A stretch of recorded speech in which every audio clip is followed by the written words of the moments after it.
comboio Alfa CP Comboios de Portugal, procedente de Lisboa-Santa Apolónia e com destino a Braga, que deverá dar entrada na linha número 1. Circula com um atraso de 5 minutos. A sua hora prevista de chegada é às 16 horas e 15 minutos. Pedimos a vossa compreensão pelos incômodos causados. Dentro de momentos, dará entrada na linha número 1. O comboio. Entremete de Davi Nunes é o que abriu o marcador. O dos adeptos acreditam. A luz pode voltar outra vez.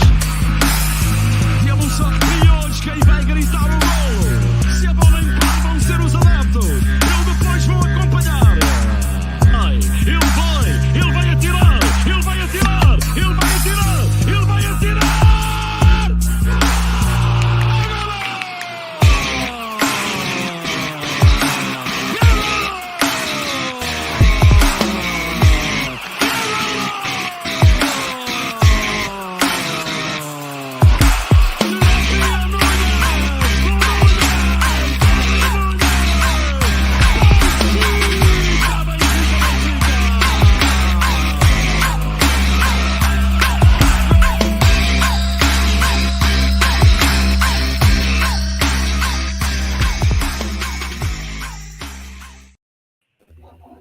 All right, guys, another edition of Benfica After 90. Hopefully everyone's having a great evening. It's been not so fun of a weekend for some, but, hopefully the rest of the weekend was okay for everyone there. But, yeah, we got a special guest, so it's obviously myself and Joe today, but we got Jake. How you doing, buddy? How you guys doing? Good, man. Quickly, before we get going at this, where are you out of? I'm out of Jersey, New Jersey. So. Awesome. And gotta ask, born in the U.S. or born in Portugal? Yeah, born in the U.S. Both parents are from Portugal. My mom's from Lisbon, and my dad's from Aveiro. So. Oh, very good. Is he a Beira Mar fan by any chance? He is. Yeah, they must be. I like the old Beira. Actually, it's unfortunate how they got relegated and everything, and kind of the financial issues they had with the stadium and upkeep and some of the sort. Because it's a pretty nice ground, and I also like their kits. I love the yellow and black look. It's a funky look. I got their Kashkal up here. That's one of them up here on the wall, and it is. I don't know. It's unfortunate not to have them up there. But hopefully one day they come back up. Yeah, it seems like it's always nice to have clubs outside of like the Port Braga area, I feel like. So it's not exactly Lisbon, but that's even, I was kind of looking at the second division and starting to think like, Casa Pia is up there towards the top. It'd be nice if we got another one. Maybe in a couple of years you get an Amadora and Estoril sticks around, to kind of even it out, because also Benfica traveling up north every other weekend isn't great either. It's not. So. Yeah, forces them to travel down south also a bit more, right? Yeah. It used to be a bit more balanced when you had like Academica and a few other ones also, right? But we'll see. It's always been like that for ages, slanted to the north with the amount of clubs. And it's crazy when you look at a map, and especially if you break down the first, the second, and third. Yeah. The club logos and how much concentration there is up there. It truly, they've done well. Put it that way, right? Yeah, exactly. That's awesome. So, yeah, let's get into the game today. The game was yesterday. Morrer-ense is how I put this, Morrer-ense as the name of the show, because, my God, it feels like we're dying. A very slow and painful death in January here, because I had a bit of point droppage in the Liga last weekend. We were able to capitalize on it. And then all of a sudden, here we go. We slip back down again. And it can't really be slipping up anymore, in my opinion. You can't be dropping points. There's always possibilities. It's a 9-point gap from Port to us, but I'm not going to be delusional. It gets very near impossible to come back and win it, so it sucks to be in that kind of situation, especially this far out. It's one thing to kind of lose the league in late spring, but to be in the dead of winter, we're not even in the second round yet. The second round starts I believe it started. It was more against. That was the first one. Is that the first one here? Okay, so there we go. So started the second round. So we finished the first half of the season, started the second round, and it feels like we're out of the title race, which is a shitty feeling. It's never over until the title's lifted, in my opinion. But it's just rough in a sense, right? Yeah, and I think one of the things that it really sucked was because like last week you're like, okay, like they're mortal. It was really tough for Sporting fans, obviously, to kind of realize, okay, well, now we have to pull one over at the Dragão. But for Benfica fans, that might have been a good thing, because then it's like, all right, Sporting drop points. Now, if Porto drop points, Sporting or anyone, because the biggest game of the season is always going to be for us like the next one, right? And it's not like a thing, because when you can't drop points, it doesn't matter. You can't look to the Porto game, in May. You can't look to the Sporting game in like April, right? It's literally, okay, Morrer-ense is happening, that's it. And like Danny said, for me, season's done. 100% for me, the season's done. And it's only because today, I think that if you had won today, right, 7 points behind Porto, yeah, Porto's been getting some help really along the way, of course, but everyone's human. Maybe the Europa League, they experienced some injuries or they just lost. Players.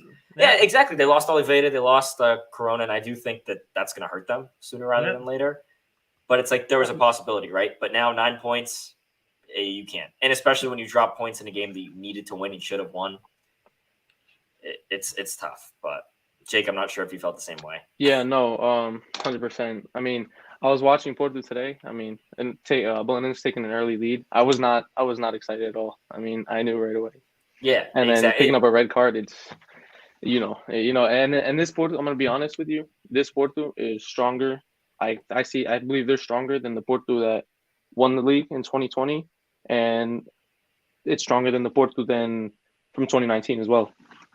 Luis Diaz is by far the best player in Portugal right now. So that's the thing for me, that like Luis Diaz, like they're getting the most out of Luis Diaz, and I think getting the most out, because like Taremi this season hasn't been great. Evan Nielsen somehow is like just unreal. I don't know what happened with him, but like I thought he was kind of a bum, to be honest, and he's been killing it.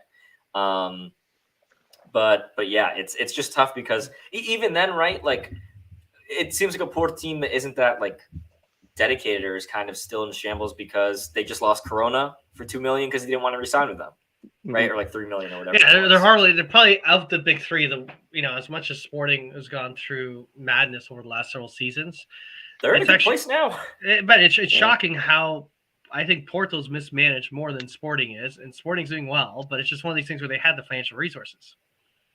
Yeah, it's nuts, absolutely nuts.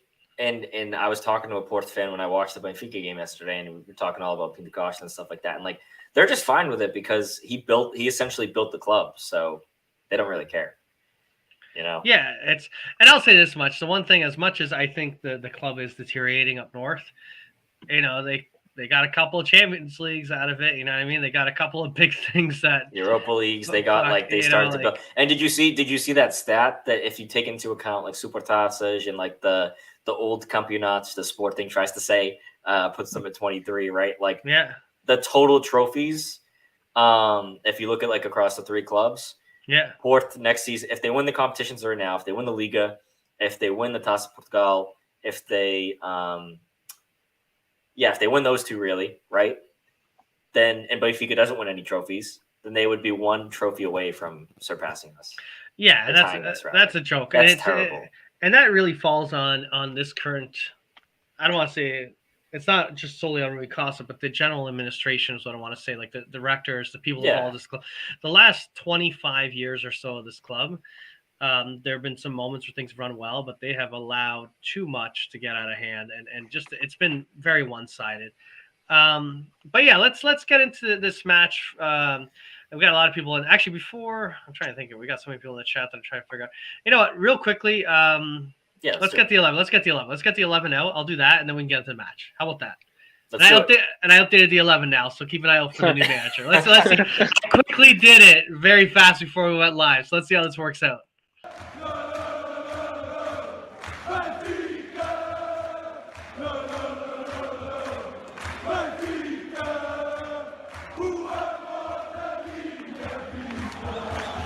All right, so today in back of net was Odysseus, Grimaldo, Morat, Otamendi, Gilberto, Rafa, João Mario, Weigl, Palabrard, Darwin, and Seferovic. That was Benfica starting 11 with Diogo Gonçalves, Chuck, Lazaro, Pizzi, and Ramsh coming on as substitutions for this match.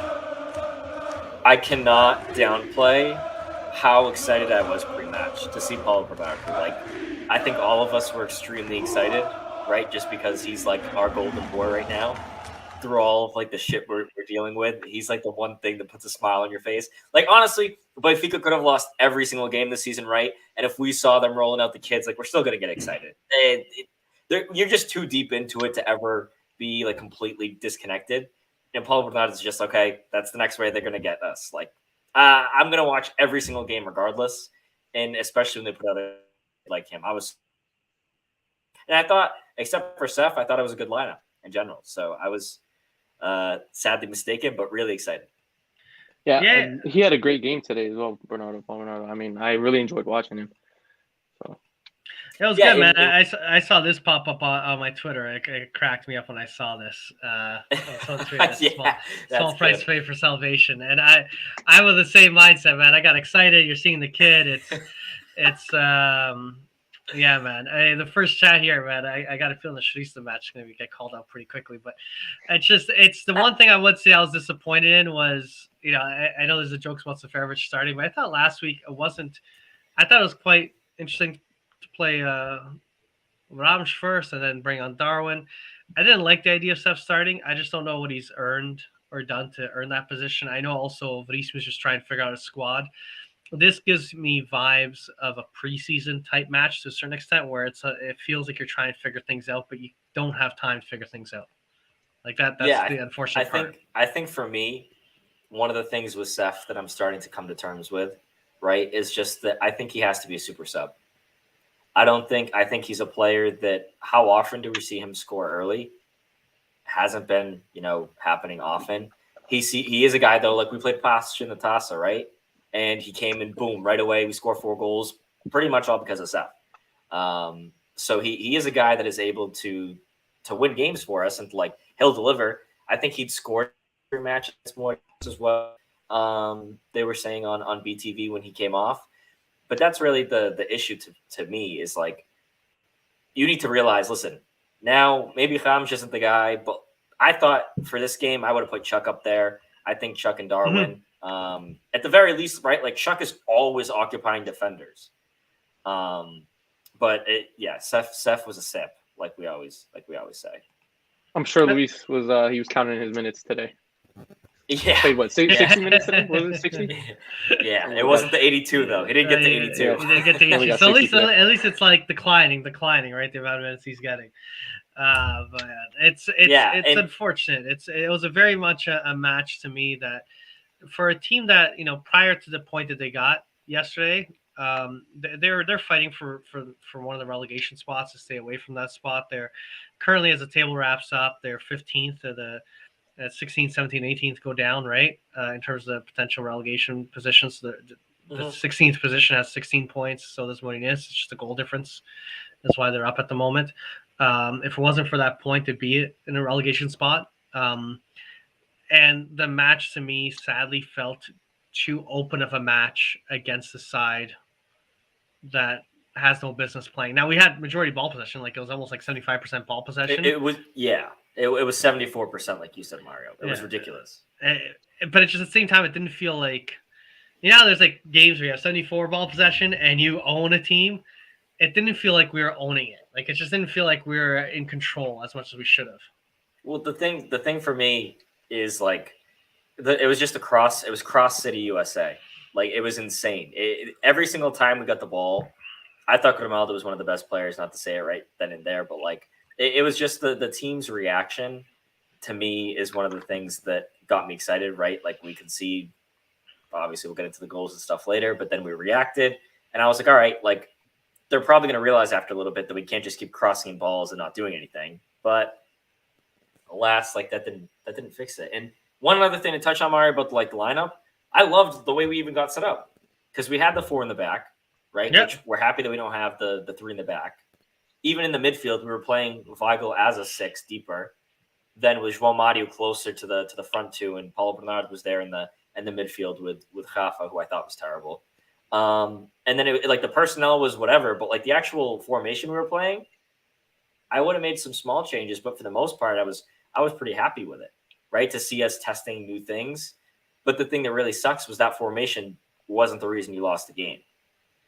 You know, it was just the fact. It was the fact that you were putting in crosses, not getting on the end of them, not getting enough guys in the box, not winning the second balls when they would clear the ball, right? And like Luis said right now in the chat, just no goal or not great goal scoring opportunities. You had a couple, but you didn't take advantage of them.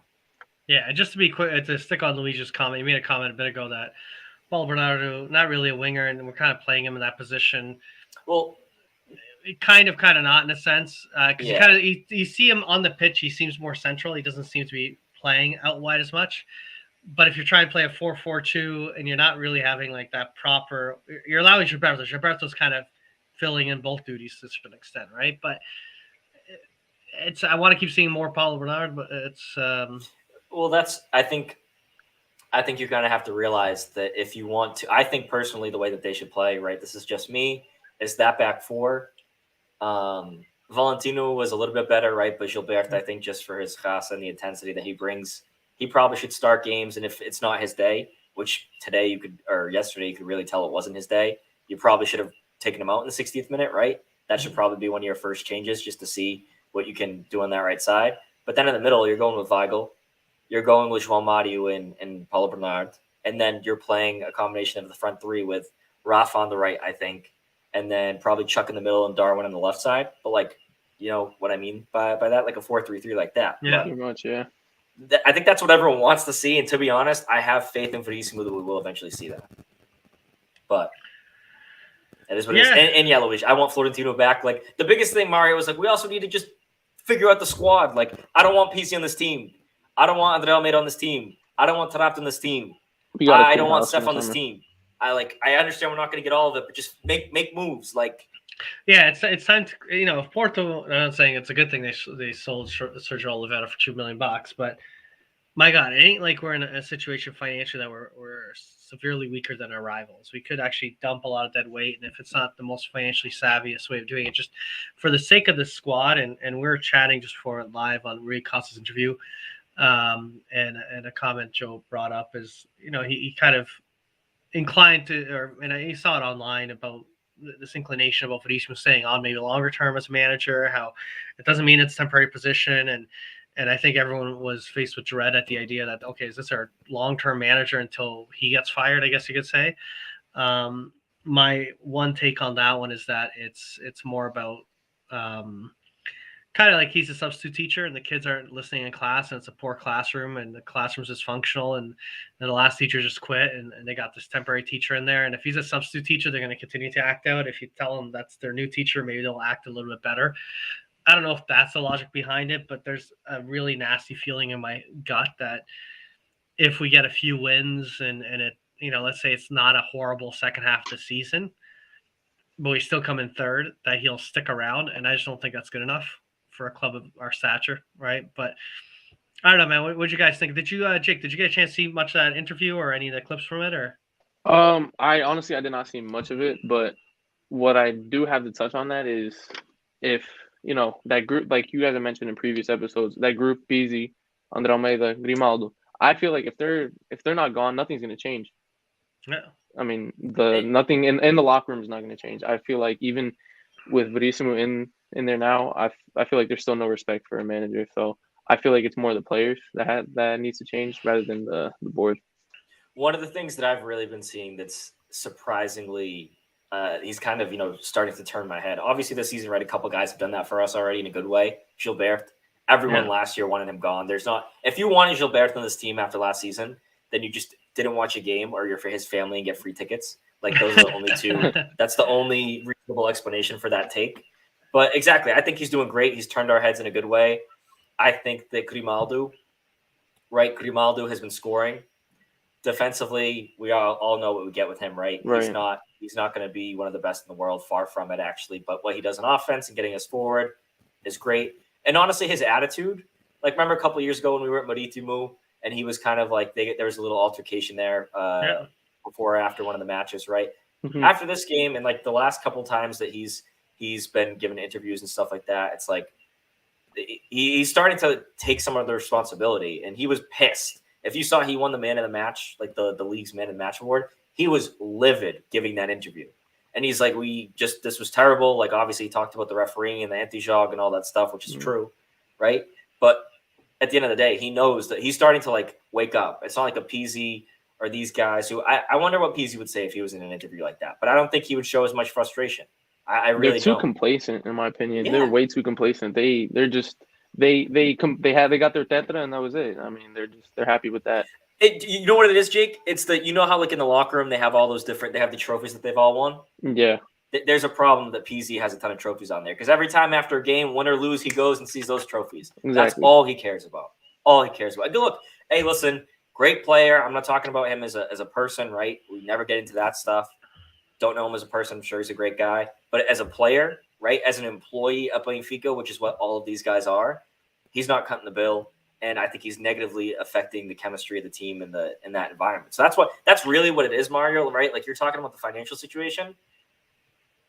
Honestly, I'd rather be financially hurt than, like, this. Yeah, same here. This emotion. At this point, yeah. Yeah. Like, because the locker room, clear, at least in Port, all those guys would, kill someone for each other. They'd fight to the death for each other. Benfica, I don't think so. PC doesn't run anyway. But PC's effort, it's just absolute. It floors me. You see a guy like Gilbert who's running, he can't keep his head straight, right? PZ runs 3 steps looking around to see who's near. It pisses me off, man. It's the thing that really sucks, and it's when you're looking at the difference with Gilbert. Gilbert is a guy that we didn't have high expectations from getting signed to Brazil, and when he showed up, we weren't liking him too much, and a lot of fans weren't a fan of him, and now he's like stepping up. This is kind of, oh my God, this guy's actually doing well. He's working his ass off. He's not the best right back we've ever had. I appreciate the effort 110% of the time. I like him. If we get a better right back, I would still love to keep Gilberto on as rotational, but I like what I'm seeing with this guy. I like the fight. I like the Gacha. Perfect. Which is the opposite where Pizzi was an MVP. He was a superstar. He was an amazing phenom for us. At one point, I shouldn't say, yeah, it was, but I shouldn't say, I don't know. Phenom might be too high of a word, but he was at the MVP. He was a star. He was fine. He was a star. Yeah. He was a star. And let's, you know what? I will still say this to this day. At the time when they're talking about Bruno Fernandes and Pizzi, I'm sorry, Pizzi was outpacing Bruno Fernandes. The only thing Bruno Fernandes had going for him. Yeah, Bruno Fernandes just played on a shittier team, so he had that thing going for him, saying, I played for a shittier team. But at the same time, there was no debate about it. And Bruno Fernandes going to United and Pizzi not going anywhere. I don't know if it got his head. I think that's telling. It shows his comfort level. It shows that, okay, I'm comfortable here in Benfica, and this is where I'm going to stay. And it shows that he's a complacent soccer player. Yeah, Bruno Fernandes, it doesn't matter what team he's on, right? He could play for the 3rd division in Vietnam or, like, ironic, right? Because we're headed there pretty soon. But he could literally play anywhere in the world, and he's always going to make a difference in a team. PZ had 1 or 2 good Benfica squads that he really gelled and fit in with. He got lucky that he was hitting penalties. He got lucky that he was in the right place, right time. Look, he's a decent finisher, right? It's pretty rare that we would see PZ miss, like, glaring chances. So I will give him that. Oh, he was great. He was killing it for a while. It's just, but there was also a little bit more heart and fire in him before. Oh, yeah. But it's easy when you're winning, Mario? It's so easy when you're winning to be like, let's go. I love this shirt. Now, then when you're losing, it really has to be like, man, I love this shirt. I feel bad. I'm hurting it. He doesn't care. Yeah, like, that's what I mean. The fire, really the impression we get. Yeah. Yeah, the fire is so easy when you're playing. Like, all these guys that always talk about how much they love Benfica, like Salvi and all these guys. I don't want to ruin it because I do think they're great guys, right? But, like, it was also so nice that they were here and won. And, like, maybe it was because of the people they were. Maybe it was just because of the success. But, like, people like Pizzi, like, it's all about leaving at the right time, but not even getting into that, right? Like, it's double-edged sword because sometimes we as fans get livid. If he was, as we were joking, MVP Pizzi, right? And killing it, and then he got sold. It's we don't hold on to these good guys. We got to hold on to these guys. Yep. It just sucks. Like, Luisão was one of those guys where there was getting offers. We fought tooth and nail to retain him. We paid him more money to retain him. There was a lot of contract negotiations. And was it worth it? I think so. Oh, yeah. Yeah, I would say yeah. And he was that kind of guy where we go, man, if we kept some of the other guys, like we got Luisão, this club could really do numbers. You know what I mean? And you kind of look at those leadership positions, and there's a period because he was getting the captain's armband every so often. And now it's like, I'm sorry, you don't have the heart, you're not into it. It's terrible. This is Danny's saying exactly, in my opinion, what everyone should be thinking, right? Like, it comes to a point where you're not what you once were. Certain players recognize that, but like Pizzi, I think He just has, the Nariz Empanada and all that stuff. Like, he sees those trophies on his locker, and he's still the star player in the Primera Liga, right? Like, in his head somewhere, like, he's like, I'm still the best player in this league, even though he's not even the best player on the B team, right? Yeah. So, like, I mean, he's not even getting minutes anymore. Yeah, and I'm glad at the very least, right? We see Andre Almeida playing. We're getting pissed about that. Pizzi getting 10 minutes every other game. To me, that's where he should be, right? Like Luis said, he is a midfielder who he's really clinical. So if it gets to the point where he's in the box and there's like a rebound, right? He's there to put it in. He's probably going to put it in. You won't see him miss it. We saw that a ton of guys miss yesterday, pretty much everyone. So there is something there, right, for him. But he just needs to rethink things and realize that he's not the player that he once was. And also, even that's just on a personal level, right? Like, he needs to learn that as a player to be successful where he goes next, because I don't want him at the club, period. But yeah. And this is one shout out to Verismo. He didn't start Pizzi and he didn't start Almeida. And those are two guys that, it's probably a lot of pressure. And I'm glad he's not giving into that pressure to do so. I think bring him off the bench, okay, fine. I think really being brought in at the time he was brought in at, there's not much he could have done anyways. I'm not trying to defend Pizzi, but it's just really, in 10 minutes left in the match, you still expect impact on the pitch. I did want to get to one item that was kind of asked at the beginning, because I don't want to forget about this. Beginning of the show, Fernando asked this question here. Basically, time-wasting techniques that these smaller teams do use. It's almost, to me, in the training ground, is something that they should be prepared for, because it's a regular occurrence in Liga NOS. The thing is, right, like, the anti-jog stuff is terrible. But at the same time, if I was a fan of a small club, right, like, if Santa Clara was doing this, for example, against Sporting, did we complain, or would we complain? No, granted, they played a lot better. Like, Santa Clara did play really well that game. Yeah. But I'm just saying, in general, right, if you're a fan of these small clubs, and the BTV guys, I thought said it best, right? Look, credit to Morrer-ense, they played the game they needed to play. Right? Yeah. Like, it sucks, but at the same time, a good referee wouldn't let anti-jog get in the way, because you would just add extra time, right? And Rigosta was horrible today. Yeah, terrible. Terrible. Yesterday. I'm sorry. The referee, but still. Yeah. I think that's really what it comes down to me. It's knowing when to continuing to play on, not blow the whistle. Yeah. When the guy falls down and just killing the game. It's killing the game. It's like, play on. I don't care. He doesn't need to get up. It's his choice. He wants to lie down on the ground, play on. It's not I think referees got to be a little bit more bold on that. Also, one thing I've always advocated for, which has never happened, I know this is also kind of a bit of a punishment situation, but when you have a player that is writhing on the ground, and you can tell it's like BS, like he's just killing time, and then you get him off the pitch, don't let him back on. Give him like a 30-second or a 1 minute cool down. I thought that was a rule. I thought that was supposed to be a rule. Like, when a medical staff comes onto the field, the player has to come out during the following play. They have to come out, but then letting him in quickly, to me, it's almost as a ref. If you want to like nip the anti-jog in the bud, if you could tell a team's doing this when they go off to the pitch, because it's like medical team comes off, they're faking the injury. As soon as medical team comes on and he gets to, milks his way off the pitch, right away he's like, okay, let me back on. It's like, no, you're gonna wait, get your treatment. Sit there for a minute or two.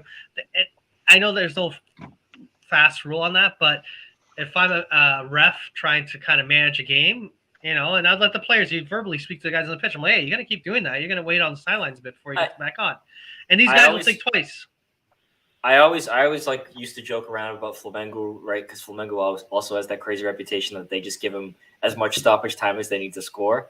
Yeah. Right? Like, we joke around. But seriously, I think one of the ways that you start to kill anti-jog is when you have referees. Obviously, this is in a perfect world. With the referees we have right now, it won't happen. What would be nice is when that referee exchange that's already in place, that's happened for a couple games here and there, right? But if you had more of that for these bigger games in general, not that there's anti-jog there, but just like better refereeing, blah, blah, blah, you end up having a situation where, all right, referee gave 13-minute stoppage time. All right, anti-jog is pointless, right? Because the teams that are doing it are going to realize we can fall down all we want. Referee's keeping time. You don't see, like, you notice how sometimes in like World Cup games and real games, you'll see the referee like, listen, calm down. Like, I'm keeping track of time. You never see them doing it in the Portuguese league. Yeah. Like, if Grimaldo, like all these guys yelling, like they never say like, calma, like I got it. It's like, buddy, like, they don't trust you. Or they get the feeling that, he's falling, he's riding on the ground, And after he's wasted a good 20 seconds, like, okay, I'm gonna stop the watch now. It's like, no, stop the watch at each the whistle. second he goes down. Yeah. As soon as it's like you blow the whistle, stop the watch. Blow the whistle, stop the watch. You know what I mean? Just it should be instinctive. But to them, they blow the whistle, they watch, they wait. They go, oh, he's gonna milk it. Okay, fine, I'll stop it a bit. Then he's like, okay, let's play again. Turns the watch back on, and the guys start goofing off, side touching the ball. He's like, hey, no, I said restart the play, even though the clock's now running again for another 10 seconds. It adds up, but also part of it's also the momentum. It's a strategy that does work well to some extent, where you're facing a more polished side, therefore, or a more experienced side. If you stop the rhythm, just keep stopping the play, get a whistle going, avoid the cards if possible. And another anti-joke thing, to be honest, like the control of it is the carding, right? If these guys are doing little cheap fouls to kill some minutes here and there, just give them some cards. Give them cards for diving. Right. If it's a real foul, give them a yellow. I think that this obviously, unfortunately, is a mark in the league, right? That's why we're always going to be known as a farmers league, as a joke league, until that changes. I think that's going to take a while for that to change, right? But that wasn't the reason we lost. That wasn't the reason we lost at all. We lost. You could say a couple of things, right? I think, and that's what kind of some of my frustration to touch on, just general Benfica Twitter stuff, right? Everyone flipping out and saying, "Hey, this is the board's fault." Blah blah blah. It's not always the board, right? Today, sometimes it's bad luck. Porto Morrer-ense lost. We could have been there for 15 hours. We never would have scored against Samuel Portugal. That was the best game I'll ever play. Ball didn't want to go in. But this game, it wasn't the ball didn't want to go in. Yeah, Rafa hit the crossbar. He should have been better. We couldn't put the ball in the net. Yeah, Grimaldo hit the post, right? Paulo Bernard had a chance that he really should have finished. Moratu should have finished the chance. Then you just had the fact that we weren't getting close enough to begin with, right? So, every single time we put in crosses, Grimaldo had over 10 crosses. We had, I don't know how many corners, right? It didn't matter how many chances we had. We weren't getting enough guys in the box in the right places, which, you didn't have Vertonghen. Not that I think you needed him, because I think Morata can do the job. He has more header goals than Vertonghen anyway. Also, real quick, shout out to Verissimo for playing Moratu, because Vertonghen didn't have COVID. He wasn't sick. He could have very well played Jan. So it's nice to see that now Moratu has that center back role. It's his to lose. But man, this game was just, it was that. And then also I'm not one to talk about refereeing that much in terms of saying, that's why we didn't lose. But their own goal, their own goal also did screw us, for lack of a better word. That was a bad call. But the fact of the matter is, you should have still made your way through it. Yeah, you should be able to persevere. I like the Benfica. Yeah. I like the Benfica came out and defended it after, with VAR and stuff. I thought that was a good move. I don't think that's a small club mentality, because the fact of the matter is they got the decision wrong. Should you still be disappointed with the way that the players played and that we didn't win? Yeah. But it makes it tougher. It makes it tough when the players had we had a total of 5 shots on target. They had 2. It's not enough shots on target if you're trying to win a game, especially when you're down a goal. And the VAR situation, that's a piss off. The shoving, it's just kind of ironic, where the second goal that kind of Benfica gets, you have a situation where Benfica lightly shoves a player, it's called back. Then Porto lightly shoves a player, it's not called VAR, and they give the goal after review, or whatever it is. Benfica complains about that. That should be disallowed. And then it's the lightest touch ever, we get the goal disallowed. And it's just one of these things. Well, the thing, it all goes back to that. It was Rui Costa, the same referee, was the referee for the Estoril game. When Gonçalo Ramos got clearly pushed. Clearly, I mean, in the back. It was 2 hands in the back. Today, Taremi, shout out to the B sad game, right, with Port. Yeah. I did get to watch a decent amount of it. I thought he got the red card right. Not so sure about the first yellow, but whatever. That ended up leading to the red card, right? But they annulled 2 goals from Port. And one of them was Taremi, exactly that. He extended his arms, pushed away a guy, and headed the ball in. Perfect call. Rui Costa screwed us then. Nothing happened with Port. Then there was today where Chuck goes and puts his arm, barely touches Steven Vitória. I'm sorry, he's a Canadian guy. You guys have Canadian geese. That's what he looked like, just flying. The second he got contact, he's like, all right, I'm going to go fly. Yeah, that's it. And ridiculous. And it was a joke. It was a joke, and it was one of these things where it's the referee. I hate saying that he screwed us, but at the same time, it didn't feel like we had the merit to win it to begin with. It's terrible to say that. Also, it's just it's rough. That's I what feel it comes like down.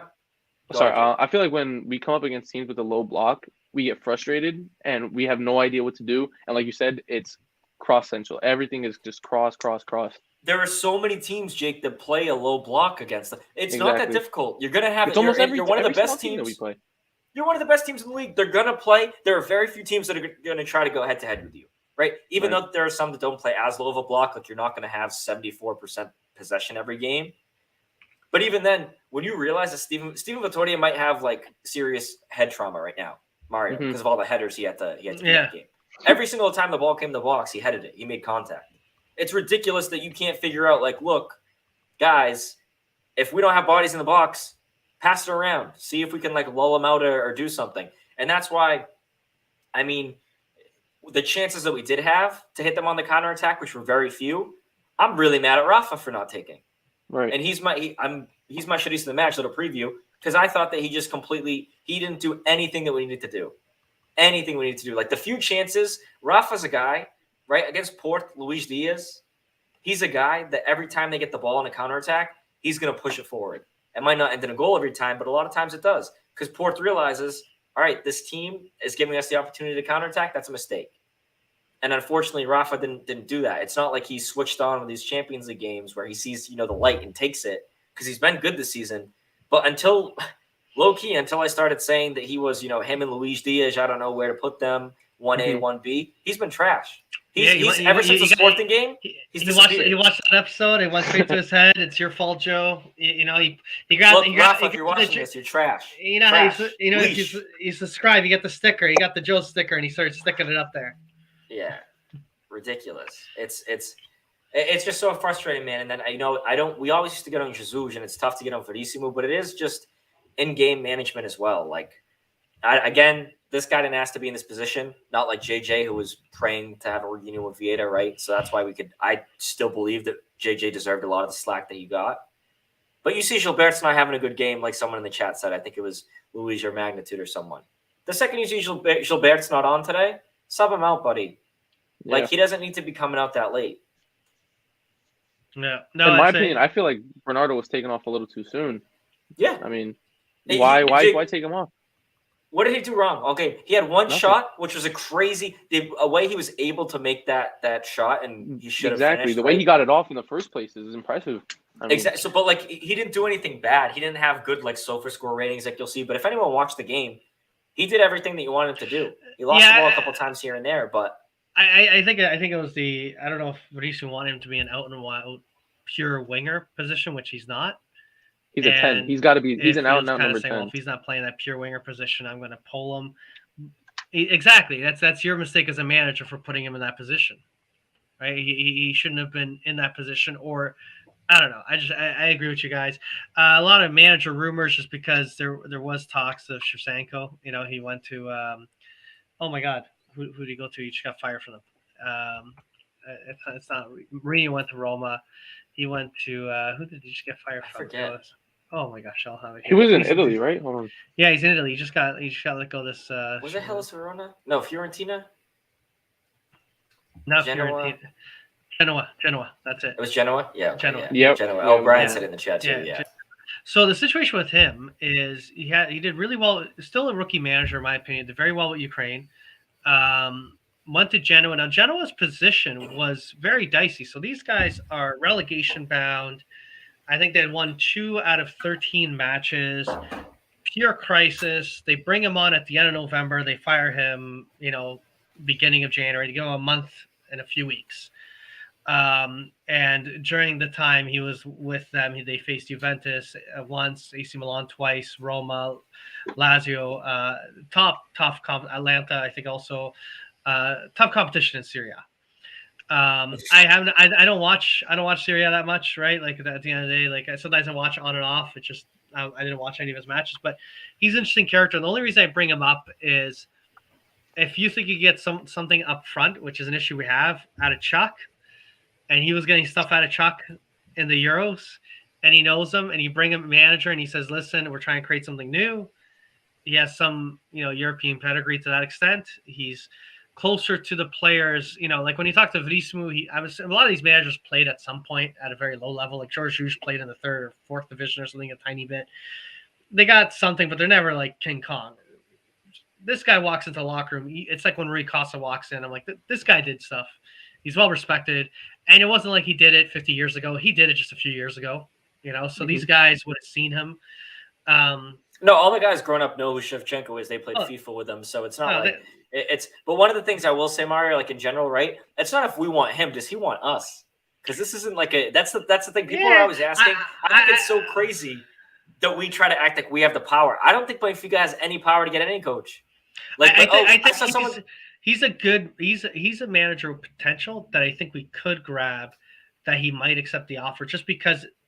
That was his first take at Serie A. It was, I guess, considered a failure. I don't blame him, but because of the position it's in, this would be Champions League side. He's actually going up a level from where he was. Well, I mean, we're not terrible, but right? Are we a Champions League side? We don't get automatic bids now. And honestly, with the way that the way that the rankings going, we're gonna probably lose a spot next year. So like that's even more pressure. So I saw someone today. Rafa Benitez got fired from Everton, right? See, I can't see him coming. But see, I don't see like any of these big. I seriously don't see any of these big names coming. I think you could trick like Luis just talking about Portuguese coaches. I think you'll always be able to lure like a Portuguese coach. I think you have they know the history of it. Yeah. Well, and it's just like okay, like I want to be like Jesus when he came back. He wanted to be with his family, right? Marco Silva. If you do well, like if you're an Amorim, anyone that knows Amorim's family right now, I'm sure they're so proud of him. Like everyone's proud to be related to Amorim, right? Yeah. Just even like. All these guys, like that's what it's about. Is like, this is my shot to bring your home, even if it's not your club, right? It's to be the hometown hero. Because you're a Portuguese manager at one of the biggest Portuguese clubs. Like that Conceição will be forever honored in Porto, right? Like not even for what he did as a player, but now what he's done as a coach. Him and Nuno as well. Nuno is great in Portugal. Exactly, right? So like all these guys get so much credit for doing well in Portugal, but to kind of counter Luis's point, my thing is like, Mario, do you think we need a Portuguese coach? Because I don't. Half the squad isn't Portuguese. And I honestly think it'd be a nice breath of fresh air. Like, it's just because, like, the thing is they get so caught up in the media and, like, all this stuff. And, like, sometimes I don't think a foreign coach wouldn't have success here. Obviously, it's happened in the past. The league then was different. But, like, some of the bigger names, right? Like, Sven-Goran Eriksson did pretty well with Benfica when he was here. Yeah. No, we've had lots of success historically. I don't want Coleman, but yeah, no, it's also more about kind of like the pickings right now. I don't want a guy kind of go, okay, I'm an experienced Portuguese coach that's gone out and had my adventures in Europe, but now I'm struggling and I would like to bounce back up, or at least they might accept the job because the top Portuguese coach is not coming to Liga NOS. It's going to be an experienced guy that has fallen off hard, that he needs to maybe rebound or he wants to settle. George Hughes is kind of like he just wanted to kind of go more retirement stage, and it's a nice fit. Vieira wanted to send him some money because he's his buddy, right? Yeah. At the end of the day. And then on the foreign coach side, I also struggle because I agree there's not the same appeal. Rafa Benitez likely will not be interested, but even if he was, where is he as a manager today relative to where he was as a manager before? It's a diminishing kind of return. He'll probably take it for the paycheck if he decides to come. It's going to be all about money. It's like if he decides to do it, it's going to be how much you're going to offer me. Offer me a good enough sum. All right, fine. I only got so much more time left in my career before I'm ready to retire. I'll do it. Whereas Shevchenko, I think, is just one of those rarities where here's a guy that he could potentially be. There's so many of these players that try to be managers that flop terribly and they disappear. But here's a guy maybe you could take a gamble on because there's no guarantee. I don't think he's going to get a top side. He's not going to get a top half side in Serie A. He's not going to get a top side in England. He's not going to get even in La Liga. He'll be lucky to get a mid-table side. Like his best chance is going to take a Ukrainian team. It's literally going to Shakhtar or Kiev and seeing what he can do because he was the national team coach. He would get Shakhtar, but like, and this is me being geopolitics a little side. Ukraine's not the nicest place to be in right now. You got Russian troops mounting at the border. Everything feels rather tense. It's not pleasant if you're Ukrainian. It's unfortunate for those people. And if you wanted to, even if times were good, Shakhtar has the appeal because it is a hometown team, but Benfica is just at a certain level. Mourinho's a funky one. Mourinho, I would give him a go, but I don't think he's going here anytime soon. And if he does, I feel like his heart was never at Benfica. No, never. That's for sure. No, I mean, but like the only reason he would come back is to try to. Mourinho at this point, I think, wants to retire on top, and he just needs to take a club to like the top, right? I don't think Roma's going to be able to do it. He's going to be able to do it at Roma. It's tough. He's going to try to build something there. At least he has Thiago Pinto. As long as they're there, it really like he's not going to get fired, right? I think the Roma project, he's going to be there at least another, unless he completely crashes next year. I think this year it's his first year. I think he's actually relatively to how competitive Serie A is, doing well. He's competing for a European spot with Roma. Even if they don't, because even if they don't finish, like, right, they're still in the Conference League, so they could very well win it, especially with Tottenham out. Yeah. But even if they don't finish, like, in the in a European spot, I think they'd give him a shot to try to win Serie A next year with no distractions, right? You don't have Europe distracting. Like, I do think he gets. When I say I don't think he gets fired, I don't think he gets fired in the next year, Mario. Like, I think he's staying this year. I think he's doing well enough to stick around this year. And unless he crashes some birds next year, like if next year he finishes Serie A in 8th place, then they might go, okay, maybe this isn't worth it. Isn't the right guy. But yeah, it's again, we need something sooner than later. The Aymar kind of item, that's kind of neat because I do like the idea of someone that knows the mystique of the club, someone that kind of knows what the club expects, someone that actually carries a lot of respect from the players, someone that walk in. But I actually am kind of just really quickly to change the subject. I know coaches is fun, right? I'm curious more about like this January for you, Mario, right? Yeah. Like we're talking about the players we want to get rid of. What are your thoughts if we don't get rid of anyone? If nothing happens from now to the end of January, what are your thoughts? Because I have a lot of thoughts and they're not good. It's all about if we decide not to make any moves and not dump any of these guys in the transfer window, it's the message that's sent between the main team and the B team. And this club has not been shy in the past of taking first division players and shipping them to the B team. They did it with Tarat, which he was a very highly paid signing that was not fit to play on the main team. He wasn't taking it seriously, and he got shipped to the B team. And they've done it with other guys. Also, we've had, I think, Carlos Martins, after he screwed up with George Juge, because he used to love him, got shipped to the B team before he got. What a player he was too, by the way. But like it's one of these things where it's not unheard of us doing it. What your actions speak louder than words. If you don't take actions in selling, do you take actions on the main squad by shipping some of these guys out to send a message? If nothing changes, if it's the status quo, no guys sold, here's our 11, here's our bench, these guys get to hang around, it seems like there's no consequences for your actions. Yeah. It's going to be very disappointing. It's going to be very heart-wrenching to kind of – it feels like you're going through the motions. You're just there each weekend to just be there for the show and do what you're supposed to do. But it's – to me, Jake, what about you? Like what first off, just real quick, I know we kind of mentioned names. Who do you want gone now in January? I don't think personally, on a personal note, right, like I don't think we should bring anyone in just because I think that we have enough in the youth. And personally, if we're going to get a new coach, right, if Verissimo's still filling out the squad, like we shouldn't be spending money, wasting money on guys that we don't even know what system we're bringing them in for. Yeah. But yeah, what would you do in January, Jake?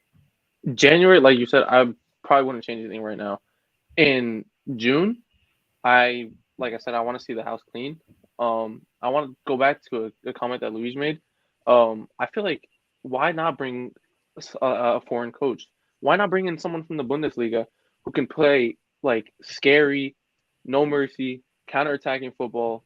It doesn't have to be counter, just like no mercy, like like someone like a German manager that's no nonsense, that will literally turn this club into like a phenomenon or just like a powerhouse. Because I feel like we're losing our identity as a club. Yeah.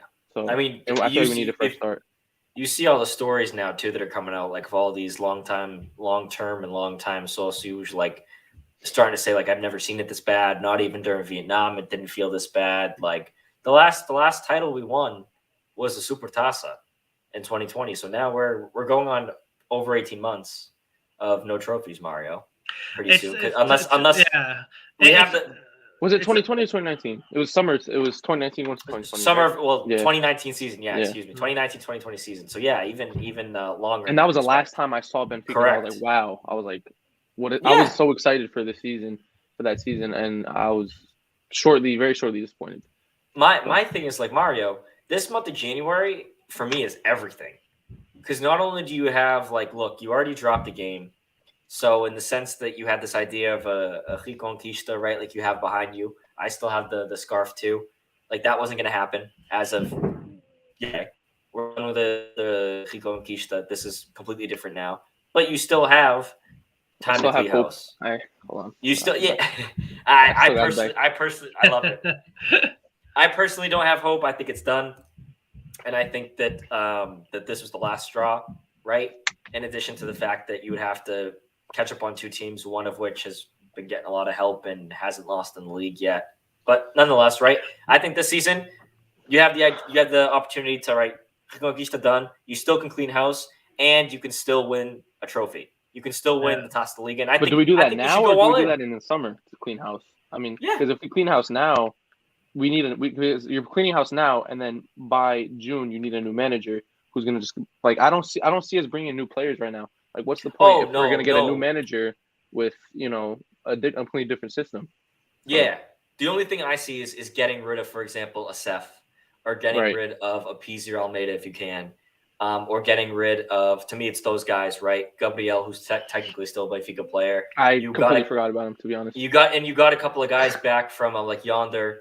And Yanni Gonzalez too, back from like these December loans that we got from like U.S. and South American clubs. So you have a couple other guys. Is Jota still on loan, or is he sold? He's still on loan. He's still on loan. He's on loan, but he's getting like $3 million. Or like they're cheap. They're gonna buy him. Right. It's $7 million, and the only way that doesn't happen is if he says, "Hey, I want to re-sign with Benfica." Right. So like, if he does that, man, will he be? I mean, I don't listen. The kid, and I don't. I've never seen him perform under Benfica yet, so who knows? Even when he comes back, I've never. So I think that it's a combination of like he just didn't get the right opportunities. In my opinion, it's not that he didn't get a lot of opportunities, because you can get you can play every single game 2 minutes. Those aren't the right opportunities. They're a lot, but they're not right. Right. So, but yeah, Mario, I think like we should go all in on Taça da Liga and try to see what we can do there, because this club needs something. The fans need something, because this is going back. People have been talking about Vietnam, and I've been like, okay, whatever. It's kind of a little exaggeration, right? Like we still can win. If we miss out here, man, it is Vietnam. See, for me, it's 3 years from a trophy, because you're going to finish. You won't be able to be in a Super Taça. It'd be over 3 years for a trophy, 3.5 years. So for now, this to me feels a little bit more depressing than Vietnam. It almost feels like we had it better at Vietnam, because the reason why I say that is Benfica as a club is a club with no owner. It has a transitioning seat of power. The president stays on board for 4 years. Rarely does he stay any longer. There's rotation of the directors. There's variety, different opinions. It's a club built by Benfiquistas for Benfiquistas. And that changed under Lucio Vieira. It became a one-man dictatorship. It became a cleaning of the house. Anyone with dissenting views in the director role and upper manager role were kicked out of the club. They were not allowed back in the doors. And this is something that took place over a nearly 20-year time frame. And yes, Lucio Vieira got forced out by the police and by external forces, not by the club. And just these stories of him being around the club right now lately, or hovering around, just aggravate me no end. And I know people keep saying, oh, he's not coming back. To me, is there's an apparatus that was created around a one-man dictatorship. And I shouldn't call it a dictatorship, but it's almost like a communist party where you have a group of people, of directors running the goddamn club, running it poorly, but all in agreement that they're doing the right thing. That it is this general attitude right now at the club that it is everyone else is doing something wrong. It's external forces. It's nothing internally. Everything's fine. They're doing everything perfectly. There's nothing wrong that they're doing.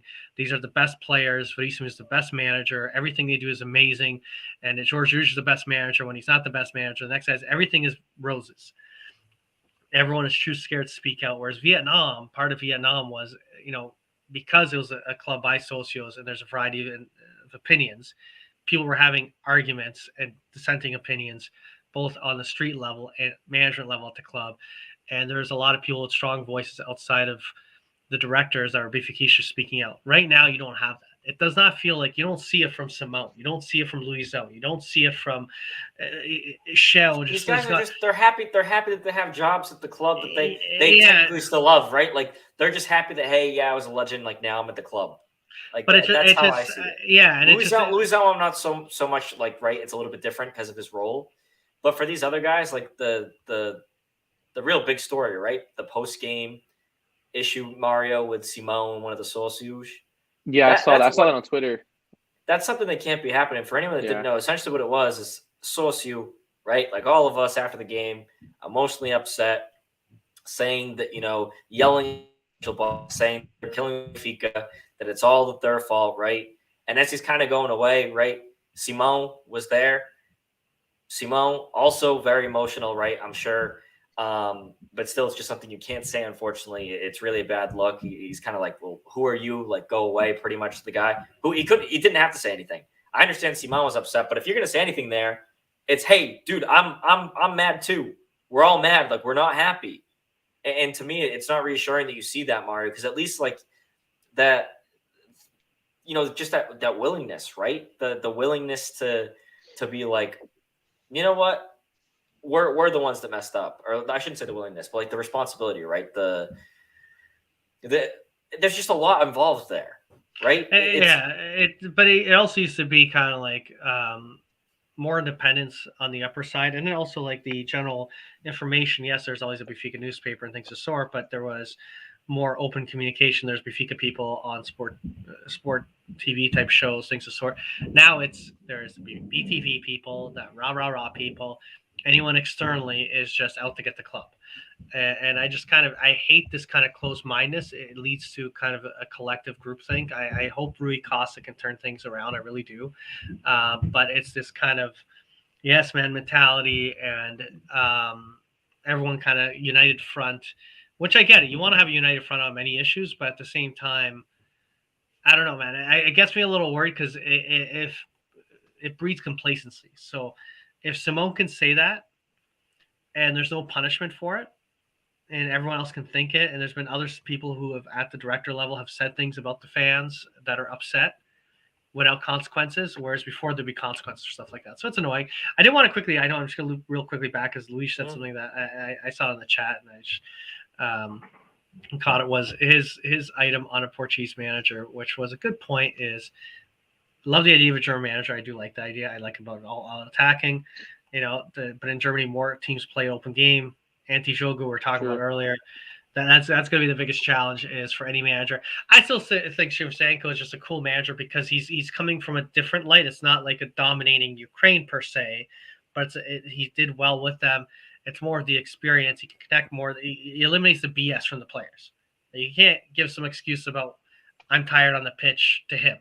Like that guy knows what it's like to actually give 110%. Yeah. He knows Chuck, and I almost kind of view him like you got to get something happening up front. Darwin and Chuck, if you can get that working, there's our killer combination, not Severovic.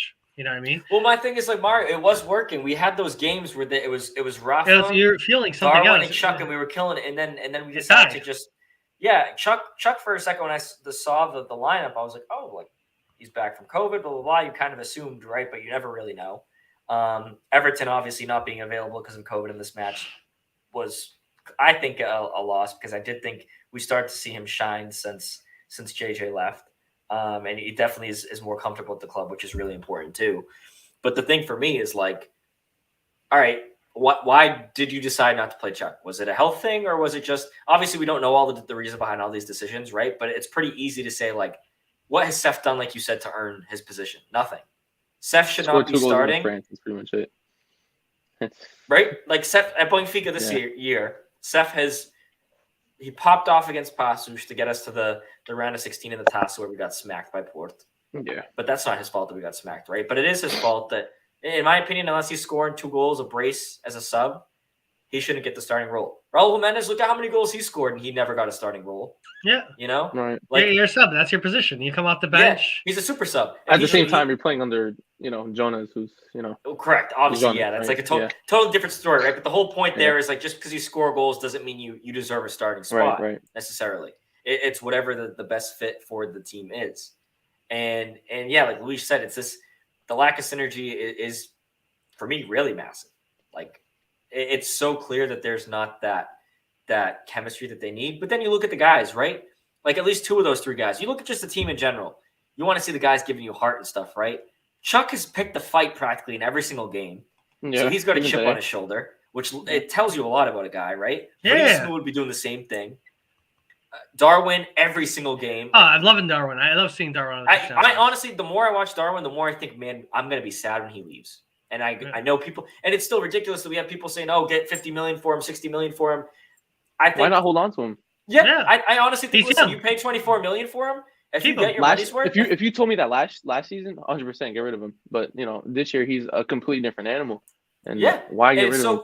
It's so clear, Jake, that he wants to play and he wants to be here. He wants to win. Yeah. You want guys that want to win. You want guys that don't care, like Cynthia talked about the stickers on their locker, right? I don't want that. So, and Rafa to me is a guy like unless Rafa turns it around, he was one that he was starting to win us all back. I think because he's had a fantastic year, but he needs to be sold in the summer because he's part of the problem. Yeah, he had a good start of the year. He's the type of player that when you're winning, he looks good. When you're losing, he's not the type of player to turn the result around for you. He puts his head down, and he's not a leader, and he's not that type of player that's going to change a result for you. Like today, when we needed a goal.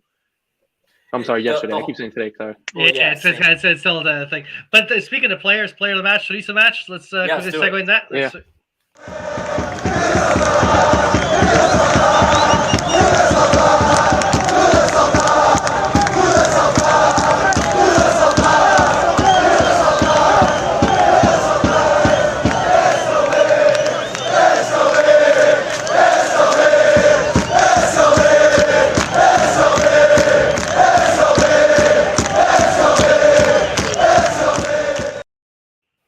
All right, coming out of the sunny state of New Jersey, just outside the capital of Bing Bong. I'm gonna let Jake, do the honors as a guest. Kick us off. Your favorite moment of the match, the player of the match, Lisa match. Where would you go from there? So my favorite moment of the match, by far, it's got to be the towards the end of the game where I forgot who it was on the floor. And you see Darwin, he puts his hands up and he starts mocking. That's got to be because there were so many missed opportunities. I really didn't have my favorite play, but when I saw that just made my day feel 100% better. Seeing Darwin kind of mocking him. Yeah. That's a good one, actually. Yeah. I like that. My Chorizo, as much as I hate to say it has to be Gilberto. I mean, he fights for the club every game he plays, but today he just wasn't there. Obviously the mistake he made. It really wasn't his mistake. I'm not gonna blame it on him. I think it was a lack of communication between him, Odi, and Otamendi. I kind of want to pause there, Jake, because Mark, did you feel the same? I when I first saw it was just pissed in general, right? That it happened because I think above all the guy's offside. Rafael, he does make an attempt to play the ball. He jumps. The whole point there is if any of those guys touch it right, and it's not a Benfica players touching it, they're offsides. But he's still making an attempt to go for the ball. So that's the whole point. The whole point is he jumped for it. Yeah. If he wasn't making an attempt, he would have run and stopped running. He jumped. I don't care if you didn't swing your head or whatever. And you saw how Otamendi reacted. He did one of these. So it was clear that it interfered with the play. Regardless, right? It's a mistake. But then you look. All right, the ball falls. Then it gets knocked back. Odi was calling for it. Otamendi doesn't listen, hits him. Gilbert's in the wrong place at the wrong time. So it's but I do agree that in general, Gilbert, I don't want to take that away. He wasn't great. But what did you think about the own goal, Mario? I think it was a combination of Gilbert. He did bad on it. I will say this much. It was the initial ball. He mishandled it badly into the box. It was a very soft touch. It's not the goal itself, not the own goal component. It's the first, when the ball first crosses in and Gilberto gets it. It seems like he tries doing a light tap towards Odi. It wasn't like a tap. You can either clear it out sideways, or whatever you want to do. But it was such a soft ball in, and so poorly touched, and poorly handled. And then it was a loose ball, the actual own goal component, where then it goes really fast at him. Uh-huh. That I don't think you could do anything with that deflection. I think at that point you're snookered. That ball should have been smothered into Odi's hands in the first place. I think that's what he was trying. I think he was trying just to tap it to. I don't know. I just think when it's that congested in the box, there's several players running in. Clear it out. Don't. I hate the idea of handling a ball and passing it in that type of congested situation in front of the net. One of my big I don't think it was intentional, at least for me, but like in general, right? Like they did deserve Morrer-ense, like defensively. We were bad there because you had at one point not the guy who crossed it, but the guy who passed it to the guy who was able to cross it, right? The guy who switched the field. He was surrounded by 5 players. Weigl, Paulo Bernard, I think Rafa was around there. Gilberto, I'm pretty sure, was over there. Like João Mario, like there were guys there. Morato, there were like 5 guys. If you go back and watch, he has like a pocket of Benfica players, and he passes it out of them. It's like if you're not switched on, also mistakes like this are going to happen. So it shouldn't have been a goal. Long story short, but we also facilitated it by. Here's the I know. That.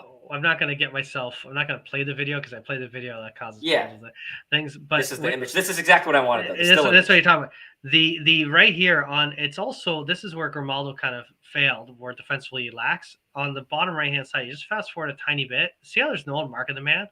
Like there is 1, 2, 3, 4, 5, 6 Benfica players near that guy with the ball. No one is challenging him. Ultimately, should be getting the guy. Yeah, like that's just a lack of communication. Yeah, and ultimately, and Grimaldo speak the same language, so you'd hope that. Like and there's no one there. Like he's completely gone. He's completely out in the open. And here is where Gilberto. This is not the only goal. This is where he kind of handles it for a second. I think it more hits him than anything. No, I think. Fuck. I'm gonna play for 2 seconds. Pop it. Right here. It's that. See, that's soft. He doesn't. He didn't think the ball was gonna get to him. And but he's watching the ball and he gets a light touch. He should have just like bopped it out at that point. It was 2 seconds. I think you could get away with like 10 seconds of footage. But long story short, like Luis said, like we all agree, it was invalid. Referees, we're not. Yeah. And I'm definitely not one to talk about referees. I'll tell you like it is. Porte had a red card today. It was a red card, right? Like I don't get into that much. That's just a terrible call. Terrible. That was a bad call. And then the non-call, which we'll get to in a second. But Yeah. So, anyways, player of the match. What about player? Really got kibosh there. Player of the match, just for me, just because I saw him in the starting 11, has to be Paulo Bernardo. I really enjoyed watching him. He was very fluid. It seemed like he's been wanting this starting spot for a while now, and just seeing him on the field today was kind of a breath of fresh air. And I'm hoping from now on he continues to start even when Everton is back. So we'll see. That's great shout there. Yeah. Joe, you want to go, buddy? Yeah. I will start with my man of the match. Right, Grimaldo for me. I thought he was great. He looked like he was switched on all game. That one play, right, Mario? I don't think it was all on him. He could have done better. It's not all on him. No. It happens. It happens where you have that gap. But it's just, again, it's the community. I think it's more collective failure, less on Grimaldo. Yeah. Like what you said, not communication. No shouting. Exactly. If Grimaldo's not there, someone should be yelling at Otamendi, hey, it's open. And Odie too, right? It's it is a collective effort. But like Grimaldo was getting forward, especially in a match where he wasn't always swinging in those balls, right? Like he was doing it a decent amount, swinging in crosses, but he was also trying to, infiltrate their defense through the middle, trying to break that back line. And to me, I loved it just because he had that shot that hit the post. He had other opportunities, right? Like he was trying to create.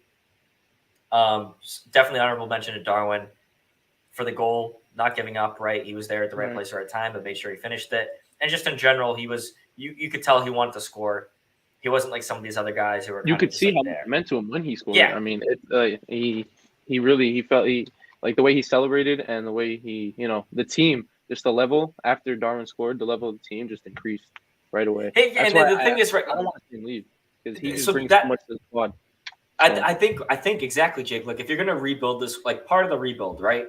Mm-hmm. If you want to call it like a revolution, right? Because it's not exactly a rebuild, but like just like the change in culture and bringing back the Mishka and everything, is I think you need Darwin. I think you need a guy like Darwin. I think a lot of these B team guys, if you see today the B team won 3-0 against Nacional in Madeira, first of all, that's a tough trip for teams, period. Right.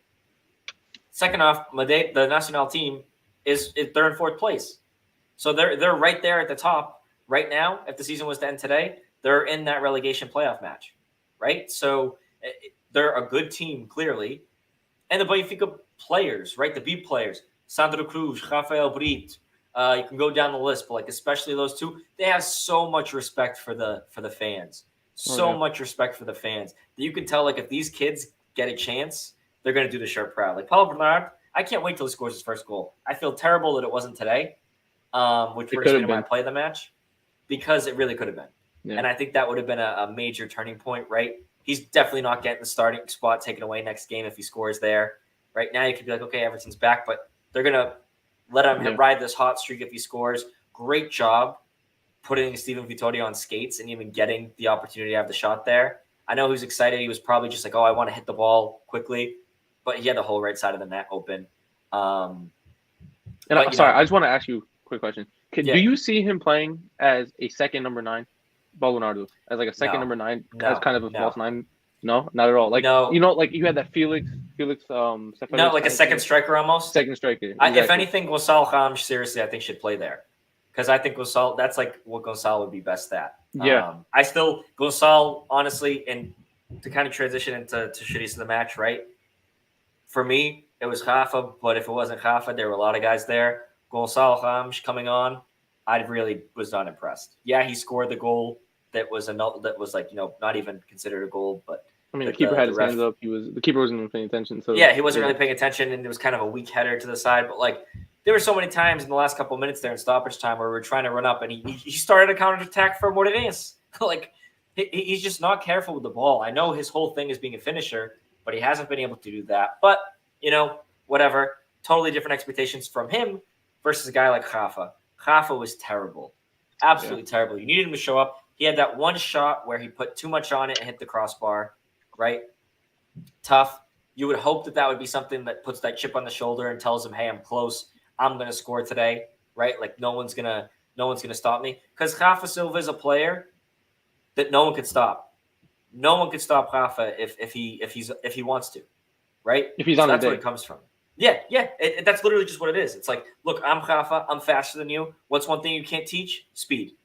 You can't, you can't be like, oh, I'm gonna be faster than him on this play, right? You can't think about that. He's just gonna run by you and you're screwed. Mm-hmm. So that, to me, his inability to do that, he's been a ghost since that Sporting match.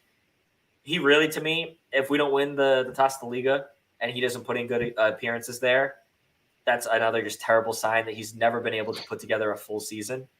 But yeah, it's just, to me, he was the shittiest of the match. And again, I don't want to put the blame all on the referees or on the board or on anyone else. Or this came down to guys like him not showing up, and he was the biggest one that didn't show up.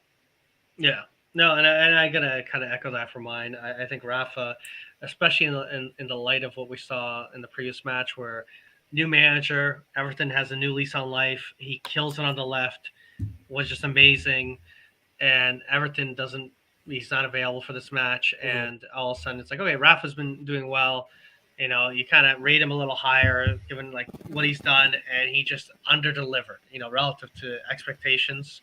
So that's where I'd go with Rafa on that side. When he's on his game, man, he's a phenom. He's amazing. When he's off his game, my God, you really feel that gap gone. Play of the match for me is going to be that Darwin goal, just the fire, the passion, all things of the sort. And I loved it. That was great. It was good. For such a shitty game, it makes me happy. Yeah, when you see that moment, you're like, oh, hang on, man, you got this, and you want that fire, man. You want that, like, that, I don't know, man, the Forza. And then, for the player of the match, it could have been Bernardo, it could have been Gilberto. Definitely not Gilberto. Grimaldo. Those are two good picks. I'm gonna give it to Darwin because I think other three guys, I think all three of them deserved it, and I'll throw it his way. But I think the other two were amazing players. I think there's potential. There was a comment in the chat. 9 points out. What's there to watch for outside the Taça Liga? For me, it's more the potential to see who wants to actually be here on the squad, and the hope for that. And I'm a sucker for hope. I'm a sucker for kind of these things that come up, and the kids are gonna get me excited. Seeing Marat play got me excited. That flick where like there was that funny ball that got crossed in, and Marat like skipped it with his back heel, and Otamendi tried doing something funny and getting it. It didn't go in, but. He tried doing a scorpion kick. Was it? Well, yes, it was a scorpion. Both of them tried going for it.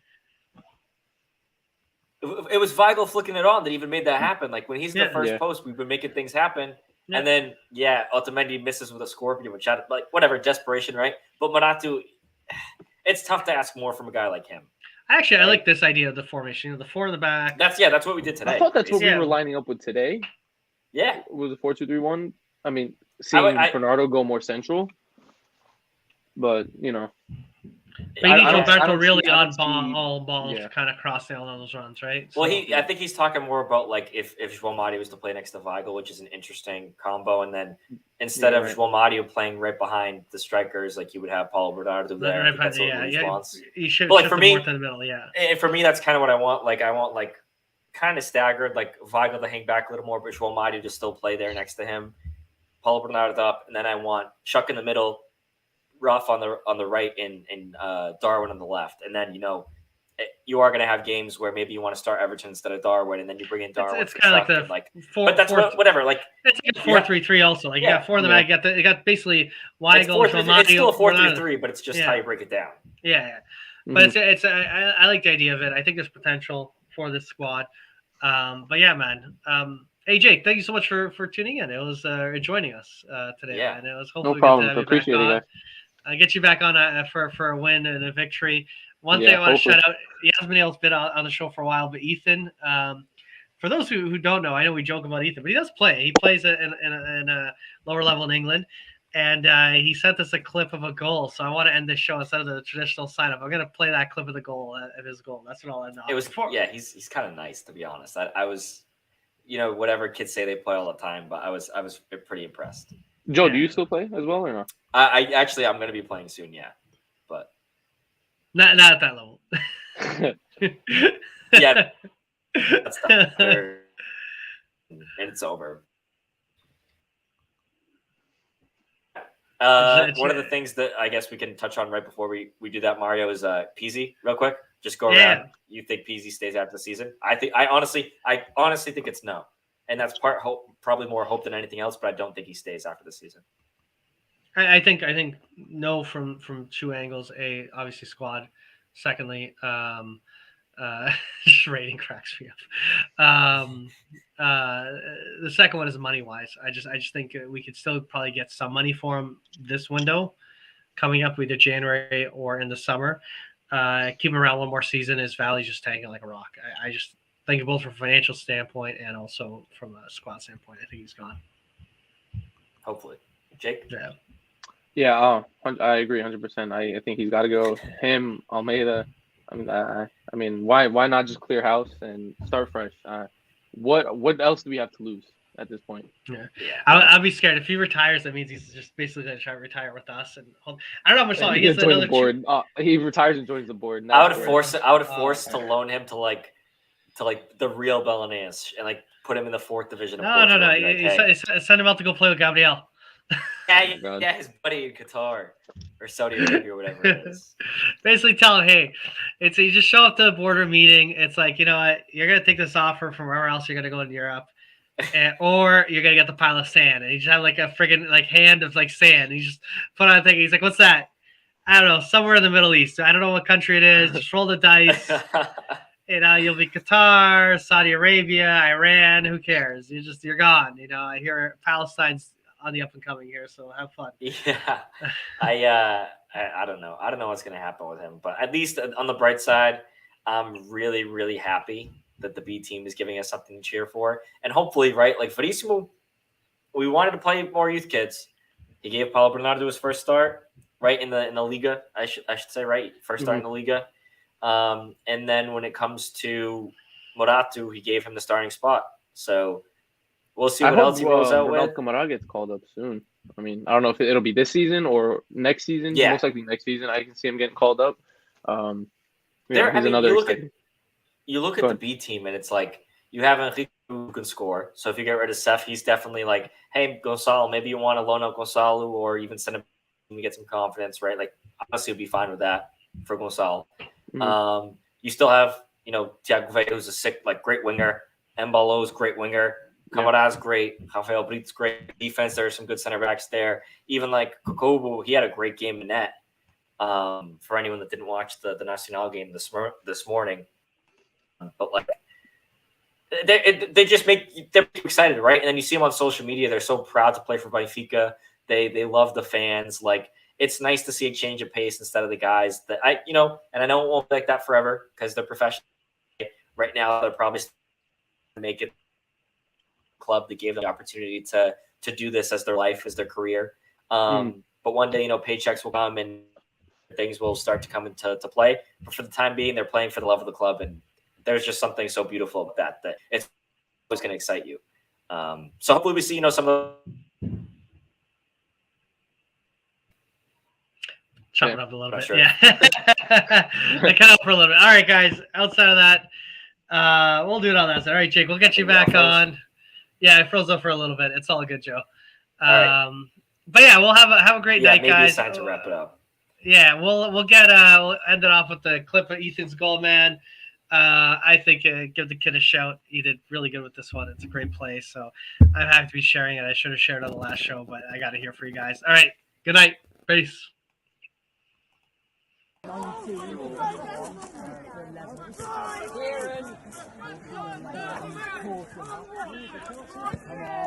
on!